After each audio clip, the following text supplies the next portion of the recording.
How to earn points and get rewards and gift cards on Fetch app.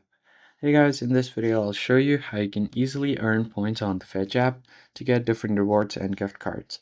First off, open up the Fetch app and make sure to log into your account. Now you can start earning by playing games. So just go ahead and tap on the games icon at the bottom of your screen right beside your camera icon and then tap on play now.